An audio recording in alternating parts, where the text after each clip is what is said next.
WATERPIK stopped working. All it is possibly just this little thing got damaged. That's the thermal protector or relay. So basically it disconnects the power once the engine overheats. There's a little motor over here.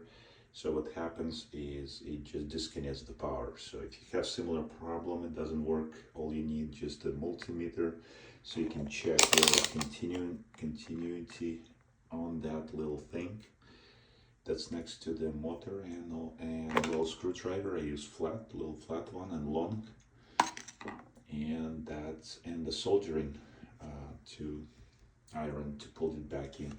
Well, you gotta take out these 4 little screws in the back. 1, 2, 3, 4. All right. When you take all 4 screws, you gotta remove this handle because it's gonna be on the way to pull this thing out. It's really just pull it out just like that, and that's it. It's ready to take apart. So you just slightly pull this out, and it's gonna come out pretty easily. You just need to clear that little sink. Can't do it with one hand, so gotta put it down. As you pull out, you have to clear this little handle piece, and it just comes out. So what you're looking for is for this little device just right over here. Okay, you can see that, and you pull it out carefully. Now make sure your power disconnected. It's operate on 120 volts, comes directly here. This is the bridge.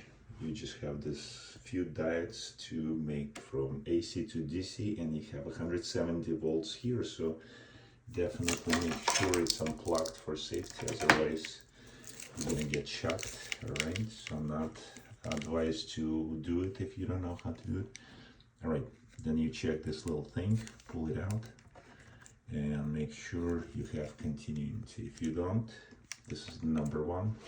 Also, I have this little leg broke off the plate, so all I had to do solder a little piece of the wire from here to here, because this is resistor that just reduces the little probably power use or whatever. Okay, that's all it is. You put it back, carefully test it back, make sure it works. Okay.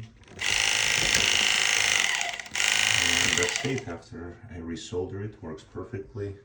Careful, the switch 120 volts, so always disconnect. After you disconnect, you may have a little bit of power left in your capacitor, because if your device haven't worked, all the power stored in capacitor. So even after you disconnect, you may have power here. You can either just shorten it somehow over here, just short between the wires, or wait for like 10 minutes, maybe even longer, before you can start work on it to make sure there's no power in that capacitor. And that's all. You put it back together and you're back to live.